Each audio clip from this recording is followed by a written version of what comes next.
Warning: the Savage Nation contains adult language, adult content, psychological nudity. Listener discretion is advised.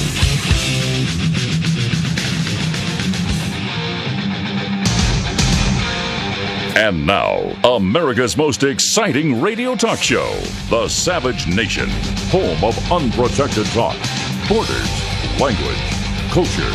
And here he is, Michael Savage. All right, welcome to the Savage Nation Friday edition. It's Unprotected Talk. 855-407-2882 gets you on the radio with more people than you'll meet for the rest of your life. It's Open Mic to Mike Friday. I want to talk about the difference between fame and heroes today on the Savage Nation, at least for a moment. And then I want to talk about the movement of troops from Iran into Syria to prevent the downfall of Assad. Just as I predicted yesterday, I knew that that was what was behind it. I figured ISIS was being supported by the U.S. and Israel.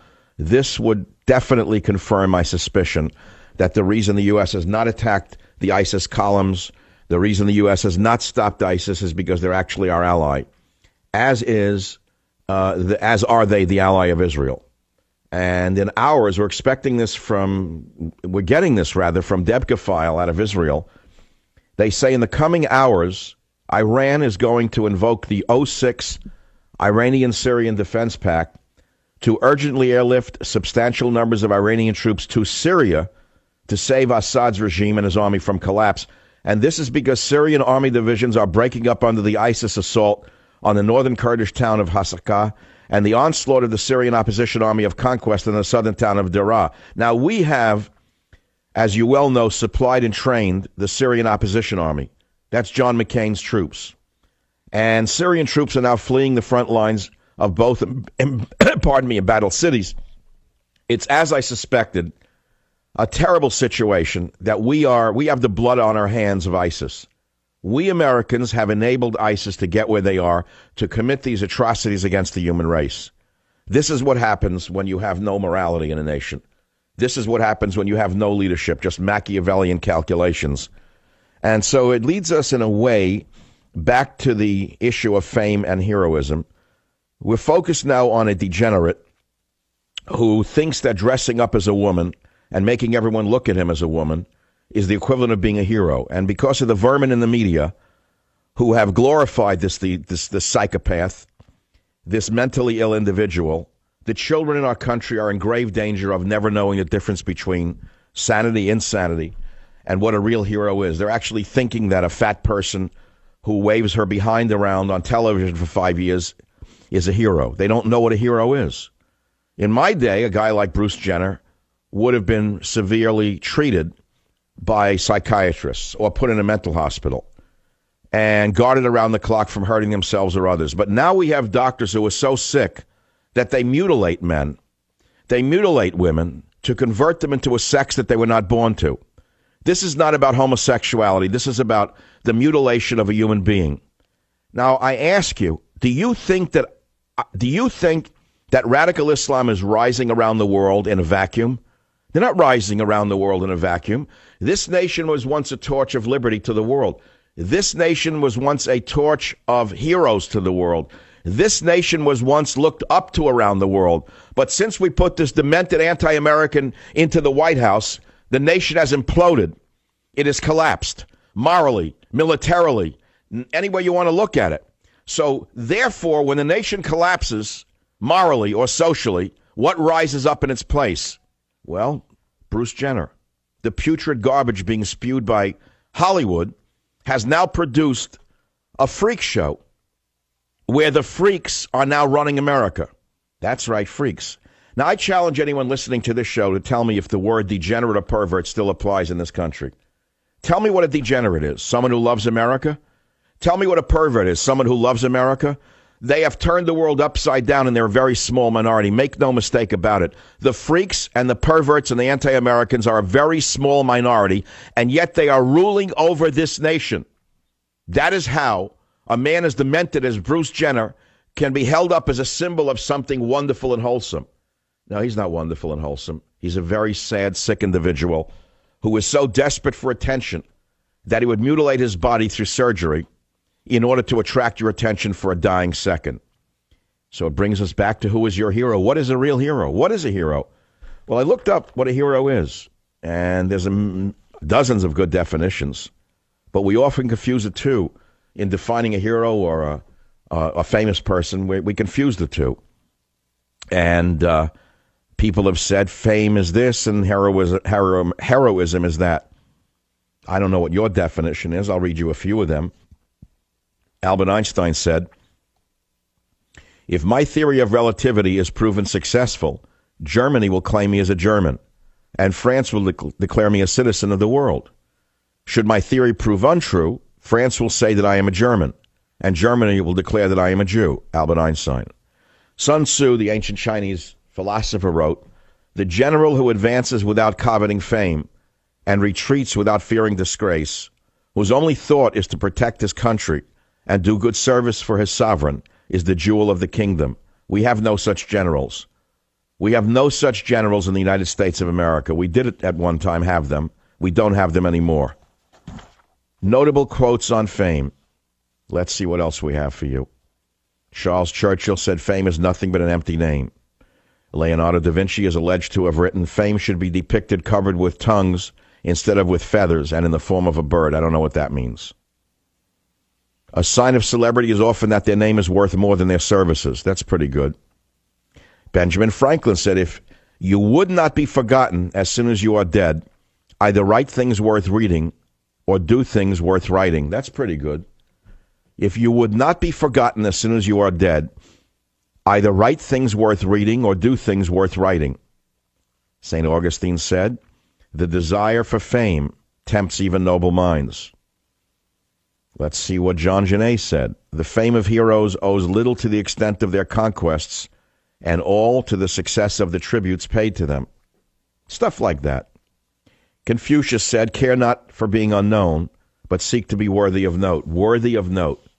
Worthy of note. Look what Hollywood has done to the concept of heroism and fame. It started in the 1960s with the worship of the, quote, anti-hero. In other words, the anti-family, anti-church, anti-American individuals that were promoted by Hollywood, the known anti-heroes at the time, have now been elevated to the point where you actually confuse them with actual heroes. But there are real heroes. Who are they? Who are your heroes? Do you have any left? Are there any left? Let's focus for a moment on an individual who was never qualified to be anything other than a hate monger, Hillary Clinton. And she hit a new low yesterday when she went before a black audience they had to cover the auditorium up with screens because nobody was there. She's running a Capricorn One campaign. She's hated. Nobody likes her. She just has hundreds of millions of dollars to spend fooling you into thinking that because she lacks a penis, she's worthy of the presidency. What a qualification that would be. What a qualification that is. I mean, because she's not a man, she's worthy of the presidency. So Hillary went to a new low yesterday. She's gotten so ugly so fast that she started accusing everyone who opposes her of being a racist. Listen to clip 2 of this individual. We have a responsibility to say clearly and directly what's really going on in our country. Because what is happening is a sweeping effort to disempower and disenfranchise people of color, poor people, and young people from one end of our country to the other. Goebbels in a skirt. A hate monger, an ugly hate monger, a monster who is not qualified to lead a sewer brigade, let alone a nation such as ours. If you think it's bad under Obama, you're right. But if you ever put this creature into the White House, you won't know what bad is. This woman is so hateful and so desperate that she goes before a black crowd at a black college. Very few people show up, and her handlers cover up the auditorium with curtains. So they show you a little crowd that they tightly focus on with the cameras, along the lines of Leni Riefenstahl, who worked for Hitler. And then instead of giving an uplifting speech, which draws us together, she goes back to the ugliness that gave her the power to begin with, which is hate. Nothing but hate, with big lies, one lie after another. So it comes back to who is your hero, really? Yeah, who is your hero? Hillary Clinton is your hero?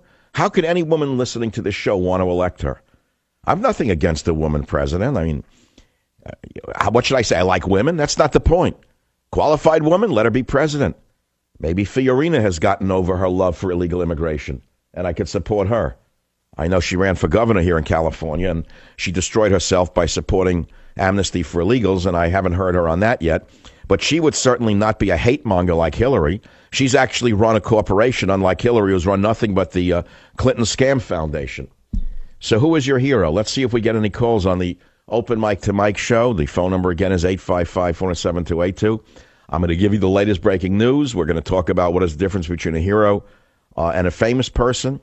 We're going to play you some great sound, and we'll take some interesting calls right here on the Savage Nation.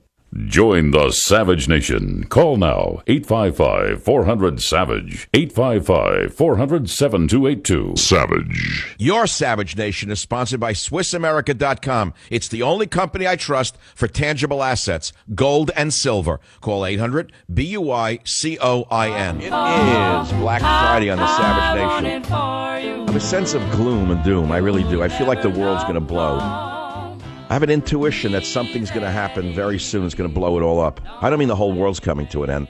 Don't get me wrong.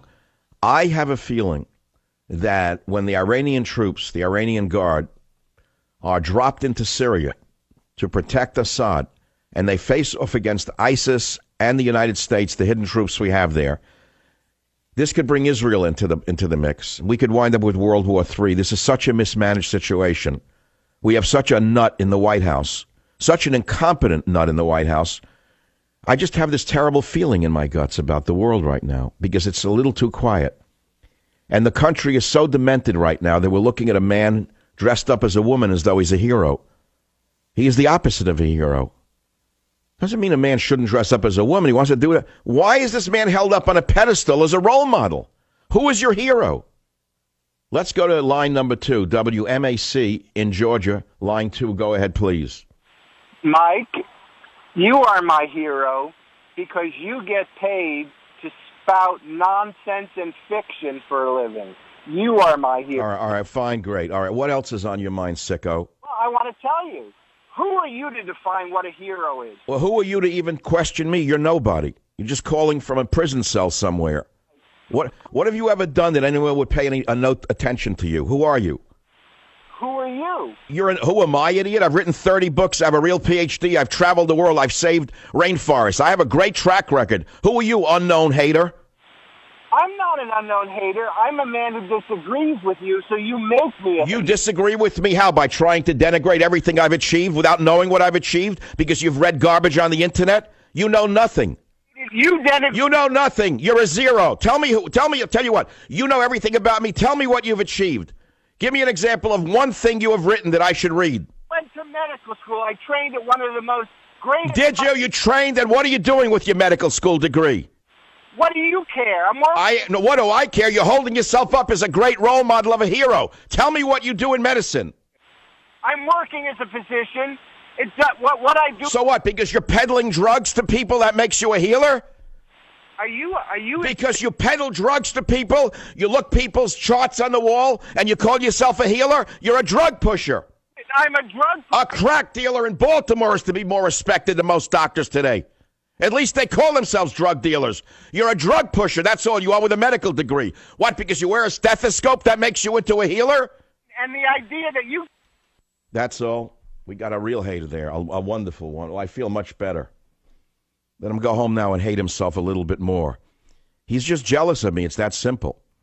He cannot believe that I have a national audience because I'm a better man than he is with a better education and better, productivity. He thinks being a medical doctor makes him a healer. There's a little difference between medicine and healing, isn't there? Ask anybody who knows anything about the difference between medicine and healing. Now, it's true that burn, cut, and poison is one theory of medicine. And it works in many cases, and God bless them for being able to burn, cut, and poison things. But not everyone needs to be burned, cut, and poisoned in order to be healed. And unfortunately, most people who go into medicine today go into it only for the money, nothing else. They don't go into it to heal. So let's go back to something uglier than ugly itself, which is Hillary Clinton's words. She is so desperate because she's collapsed in the polls because people know what